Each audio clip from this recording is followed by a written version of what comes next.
ഗസയിൽ ഇന്നു മാത്രം 89 പേരെ കൊലപ്പെടുത്തി ഇസ്രായേൽ. ഗസ സിറ്റിയിലാണ് ഇവരിൽ 52 പേരും കൊല്ലപ്പെട്ടത്. ഗസ സിറ്റിയുടെ തെക്ക് ഭാഗത്തുള്ള അഭയാർത്ഥി ടെന്റിൽ ബോംബിട്ട് 5 കുട്ടികളെയാണ് ഇസ്രായേൽ കൊന്നത്. വടക്കൻ ഗസയിലും ഇസ്രായേൽ ആക്രമണം രൂക്ഷമാക്കി. പട്ടിണി കാരണം 8 പേർ കൂടി മരിച്ചു. ഇതോടെ പട്ടിണി മൂലം ഗസയിൽ മരിച്ചവരുടെ എണ്ണം 235 ഉയർന്നു. വിശാല ഇസ്രായേൽ എന്ന വാദം ഉന്നയിക്കുന്ന നെതന്യാഹുവിനെതിരെ നടപടി വേണമെന്ന് അറബ് ലോകം ആവശ്യപ്പെട്ടു. അൽ ജസീറയുടെ മാധ്യമപ്രവർത്തകരെ വധിച്ച ഇസ്രായേലിനെതിരെ അന്താരാഷ്ട്ര ക്രിമിനൽ കോടതിയുടെ കേസ് ഫയൽ ചെയ്യുമെന്ന് വിവിധ അന്താരാഷ്ട്ര സന്നദ്ധ സംഘടനകൾ അറിയിച്ചു.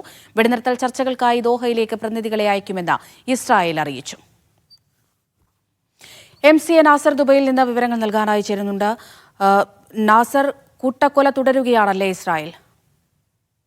തീർച്ചയായിട്ടും ഇന്ന് ഏറ്റവും വ്യാപകമായിട്ടുള്ള ആക്രമണങ്ങളാണ് ഈ രാത്രിയിലും തുടർന്നുകൊണ്ടേയിരിക്കുന്നത്. ഗസ സിറ്റിയിലും അതോടൊപ്പം തന്നെ വടക്കൻ ഗസയുടെ വിവിധ ഭാഗങ്ങളിലുമാണ് ആക്രമണം നിരന്തരമായി തന്നെ തുടരുന്നത്. ഒരുപക്ഷെ നേരത്തെ ഇസ്രായേൽ പ്രഖ്യാപിച്ചിരിക്കുന്ന ഗസ പൂർണ്ണമായിട്ടും കീഴടക്കാനുള്ള നീക്കത്തിന്റെ തുടക്കം എന്ന നിലക്ക് കൂടിയാണ് ഈ ആക്രമണ പരമ്പരകളെ മാധ്യമപ്രവർത്തകർ വിലയിരുത്തുന്നത്. പ്രധാനമായിട്ടും ബെയ്ത്ത് ഹാനൂൻ, അതോടൊപ്പം തന്നെ ബെയ്ത്ത് ലാഹിയ, ജബലിയ അൽ ബലദ്, ജബലിയ റെഫ്യൂജി ക്യാമ്പ് ഉൾപ്പെടെ പല പ്രധാന കേന്ദ്രങ്ങളിലും ആക്രമണം നിരന്തരമായി തന്നെ തുടരുന്നതായിട്ടുള്ള റിപ്പോർട്ടുകളാണ് പുറത്തുവരുന്നത്. ഔദ്യോഗിക കണക്ക് പ്രകാരം മാത്രമാണ് ഇന്ന് ഏറ്റവും ചുരുങ്ങിയത് 89 പേർ മരണപ്പെട്ടതായിട്ട് വ്യക്തമാക്കിയിരിക്കുന്നത്. അതോടൊപ്പം തന്നെ അതിൽ പകുതിയിലധികം പേരും കൊല്ലപ്പെട്ടിരിക്കുന്നത് ഗസ സിറ്റിയിലാണ്. അവിടെയാണ് ഏറ്റവും കൂടുതൽ ജനങ്ങൾ തിങ്ങി താമസിക്കുന്നത്. അവിടേക്കാണ് ഇപ്പോൾ ആക്രമണത്തിന്റെ ദിശ നീങ്ങുന്നത് എന്ന സൂചന കൂടി പുറത്തു വരുന്നുണ്ട്. കാരണം അവിടെ നിന്ന് ആളുകളെ പൂർണ്ണമായിട്ടും ഈ തെക്കൻ ഗസയിലേക്ക് കൊണ്ടുവരിക എന്ന അവിടുത്തെ കോൺസെൻട്രേഷൻ ക്യാമ്പിന് സമാനമായ ഒരു പശ്ചാത്തലത്തിലേക്ക് അവരെ മാറ്റുക, എന്നിട്ട് പറ്റുമെങ്കിൽ അവിടെ നിന്നും അവരെ പുറന്തള്ളുക എന്ന കൃത്യമായിട്ടുള്ള ഒരു വംശഹത്യാ പദ്ധതി തന്നെയാണ് ഇസ്രായേൽ ആവിഷ്കരിച്ച് നടപ്പാക്കുന്നത്. അതിന്റെ ഭാഗമായിക്കൊണ്ടാണ് ഈ ആക്രമണം ഇത്രയേറെ വ്യാപിപ്പിക്കുന്നത് എന്നാണ് റിപ്പോർട്ടുകൾ വ്യക്തമാക്കുന്നത്. അതോടൊപ്പം തന്നെയാണ് പട്ടിണി മരണവും അതിന്റെ കൂടുതൽ വ്യാപ്തിയിലേക്ക് നീങ്ങുന്നു. 8 പേരാണ് ഇപ്പോൾ പുതുതായിട്ട് കൊല്ലപ്പെട്ടത്. അതിൽ 3 കുട്ടികൾ ഉൾപ്പെടും. 24 മണിക്കൂറിനുള്ളിലാണ് ഈ 8 പേർ മരണപ്പെട്ടിരിക്കുന്നത്. ഇതോടുകൂടി ഈ പട്ടിണി മൂലം മാത്രം മരിച്ചവരുടെ എണ്ണം 235 ഉയർന്നിരിക്കുന്നു. അതിൽ 106 പേരും കുട്ടികളാണ്.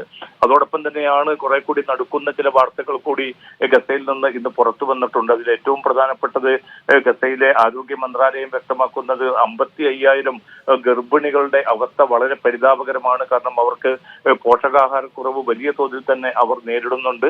അത് കുട്ടികളെ, അവരുടെ പിറക്കാൻ പോകുന്ന കുഞ്ഞുങ്ങളെ വളരെ പ്രതികൂലമായിട്ട് ബാധിക്കും. അതുമാത്രമല്ല ഈ ഗർഭിണികളുടെ ആരോഗ്യത്തെയും അത് വളരെ പ്രതികൂലമായിട്ട് ബാധിക്കുന്ന ഒരു സാഹചര്യം രൂപപ്പെട്ടിട്ടുണ്ട്. അടിയന്തരമായിട്ട് ഇവർക്ക് വേണ്ട ഭക്ഷ്യവിഭവങ്ങളും പോഷകാഹാര ഉൽപ്പന്നങ്ങളും എത്തിക്കാൻ സാധിച്ചിട്ടില്ല എങ്കിൽ ദുരന്തത്തിന്റെ വ്യാപ്തി കൂടുമെന്ന മുന്നറിയിപ്പ് കൂടിയാണ്. നാസർ പറഞ്ഞത് വെച്ച് നോക്കുകയാണെങ്കിൽ ദുരന്തത്തിന്റെ വ്യാപ്തി ഓരോ ദിവസവും കൂടിക്കൊണ്ടിരിക്കുകയാണ്. നാസർ, നമുക്കറിയാം UAE ഉൾപ്പെടെ ഈ ഭക്ഷണമൊക്കെ എയർലിഫ്റ്റ് ചെയ്യുന്നുണ്ടായിരുന്നു.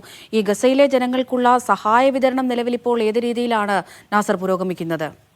അവിടുത്തെ ഇതിൽ നിരന്തരമായി ഇപ്പോൾ ആവശ്യപ്പെട്ടുകൊണ്ടിരിക്കുന്നത് UN ഏജൻസികളും അന്താരാഷ്ട്ര സന്നദ്ധ സംഘടനകളും ഒക്കെ ആവശ്യപ്പെടുന്നത് റഫ ഉൾപ്പെടെയുള്ള അതിർത്തികളിലൂടെ കരമാർഗം തന്നെ ഏറ്റവും ചുരുങ്ങിയത് ഒരു 600 മുതൽ 700 വരെ ട്രക്കുകൾ എത്തിച്ചെങ്കിൽ മാത്രമേ അതിലുള്ള ഭക്ഷ്യവസ്തുക്കൾ, വെള്ളം, മരുന്ന്, മറ്റു ഉപകരണങ്ങൾ എത്തിച്ചെങ്കിൽ മാത്രമേ നിലവിലുള്ള പ്രതിസന്ധി, ഏറ്റവും തീവ്രമായിട്ടുള്ള ഈ പട്ടിണി മറികടക്കാൻ സാധിക്കും. ഇപ്പോൾ സംഭവിക്കുന്നത് വളരെ ചുരുങ്ങിയ 40ഓ 50ഓ ട്രക്കുകൾ മാത്രം കടത്തിവിടുന്നു. ഈ ട്രക്കുകൾ പോലും കൊള്ളയടിക്കാനുള്ള ഒരു അവസരം ഒരുക്കി കൊടുക്കുന്നു. അങ്ങനെ ഈ കൊള്ളയടിച്ച വസ്തുക്കൾ ഏറ്റവും ഉയർന്ന വിലക്ക് വിപണിയിൽ വിൽക്കാനുള്ള ഒരു നീക്കം നടത്തുന്നതായിട്ടുള്ള റിപ്പോർട്ടുകൾ നേരത്തെ തന്നെ പുറത്തു വരുന്നു. അതോടൊപ്പം തന്നെ ഏറ്റവും കരുത്തരായിട്ടുള്ള ശക്തരായ ആളുകൾ മാത്രം ഇത് കൈവശപ്പെടുത്തുന്ന ഒരു സാഹചര്യമാണ് രൂപപ്പെട്ടിരിക്കുന്നത്. അല്ലാതെ കൃത്യമായിട്ടുള്ള ഒരു വിതരണ സംവിധാനമില്ല. സ്ത്രീകൾക്കും കുട്ടികൾക്കും വൃദ്ധർക്കും ഈ ഭക്ഷ്യവിഭവങ്ങൾ എത്തിക്കാനുള്ള ഒരു സംവിധാനവും ഈ ദിവസങ്ങളൊക്കെ ആയിട്ടും ഈ പട്ടിണി ഇത്രയും വ്യാപ്തിയിലേക്ക് നീങ്ങിയിട്ട് പോലും ഇസ്രായേലിന്റെയോ അമേരിക്കയുടെയോ ഭാഗത്തു നിന്ന്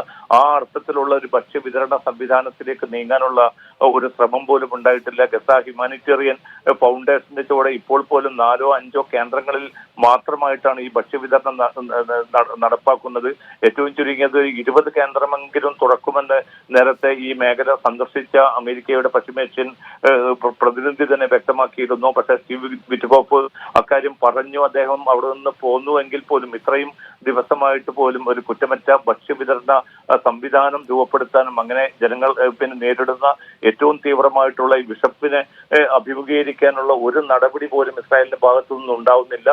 ഇതോടൊപ്പം തന്നെയാണ് ഗസയിൽ നിന്ന് ആളുകളെ ഈ ഏറ്റവും വ്യാപകമായിട്ടുള്ള ആക്രമണം നടത്തൂ, എന്നിട്ട് ആളുകളെ സുരക്ഷിതമെന്ന് അവർ വിശേഷിപ്പിക്കുന്ന ഈ തെക്കൻ ഗസയിലെ ചില ഭാഗങ്ങളിലേക്ക് മാറ്റുന്നു. അവിടെ നിന്നും ജനങ്ങളെ പുറന്തള്ളാനുള്ള കൃത്യമായിട്ടുള്ള ഒരു പദ്ധതിയാണ് ഇപ്പോൾ ഇസ്രായേൽ പ്രധാനമന്ത്രി നെതന്യാഹു ആവിഷ്കരിക്കുന്നതെന്ന റിപ്പോർട്ടുകൾ പുറത്തു വരുന്നു. അതിന്റെ ഭാഗമായി ഇന്നലെ അന്താരാഷ്ട്ര വാർത്താ ഏജൻസികളൊക്കെ പുറത്തുവിട്ട ഒരു വാർത്ത സൗത്ത് സുഡാൻ ിലേക്ക് ഈ പലസ്തീനികളെ മൊത്തം കൊണ്ടുതള്ളാനും അവിടെ അവരെ പുനരധിവസിപ്പിക്കാനുമുള്ള ഒരു പദ്ധതി ഈ സൗത്ത് സുഡാൻ അധികൃതരുമായിട്ട് ചർച്ച ചെയ്യുന്നു എന്നാണ്. പക്ഷേ ഇന്നിപ്പോ സൗത്ത് സുഡാന്റെ വിദേശകാര്യമന്ത്രി അക്കാര്യം നിഷേധിച്ചിട്ടുണ്ട്. നേരത്തെ സോമാലിയയുമായിട്ടും ഇസ്രായേൽ ഇത് സംബന്ധിച്ച ചർച്ച നടത്തിയിരുന്നു. അപ്പോൾ ഗസയിൽ നിന്ന് പൂർണ്ണമായിട്ടും ആളുകളെ അവിടെ നിന്ന് പുറന്തള്ളുക, അത് ആക്രമണത്തിലൂടെയും പട്ടിണിയിലൂടെയും അതോടൊപ്പം തന്നെ മരുന്നും വെള്ളവും നിഷേധിച്ചും സിവിൽ ഡിഫൻസിന് വിലക്കുകൾ ഏർപ്പെടുത്തിയും ഒക്കെ ജനങ്ങൾക്ക് അതിക്രൂരമായിട്ടുള്ള ഒരു അവസ്ഥ രൂപപ്പെടുത്തുകയും എന്നിട്ട് ആ ജനങ്ങളെ ഗസയിൽ നിന്ന് പുറന്തള്ളുക എന്ന വളരെ കൃത്യമായിട്ടുള്ള ആസൂത്രിതമായിട്ടുള്ള ഒരു നീക്കം തന്നെയാണ് തുടരുന്നത്. അതേസമയം അന്തർദേശീയ സമ്മർദ്ദം വലിയ തോതിൽ രൂപപ്പെട്ട ഒരു സാഹചര്യത്തിൽ പേരിന് മാത്രം ചില രാജ്യങ്ങളെ കൂട്ടുപിടിച്ചുകൊണ്ട് അല്ലെങ്കിൽ അവർക്ക് അനുമതി നൽകിക്കൊണ്ട് ഈ ഭക്ഷ്യവസ്തുക്കൾ എയർ ഡ്രോപ്പ് ചെയ്യുന്ന സംവിധാനം. പക്ഷേ ഈ എയർ ഡ്രോപ്പ് ചെയ്യുന്ന ഈ ഭക്ഷ്യവസ്തുക്കൾ അർഹരായ മനുഷ്യർക്ക് വിതരണം ചെയ്യാനോ കിട്ടാനോ ഉള്ള ഒരു സാധ്യത പോലും നിലവിലുള്ള സാഹചര്യത്തിൽ കുറവാണ്. വളരെ ചുരുക്കം പേരിലേക്ക് മാത്രമായി ഈ ഭക്ഷ്യവസ്തുക്കൾ എത്തുന്നുള്ളൂ. അതിലപ്പുറം കുറ്റമറ്റൊരു വിതരണ ശൃംഖലയാണ് അടിയന്തരമായിട്ട് ഈ പട്ടിണി മറികടക്കാൻ അവിടെ വേണ്ടത്. പക്ഷെ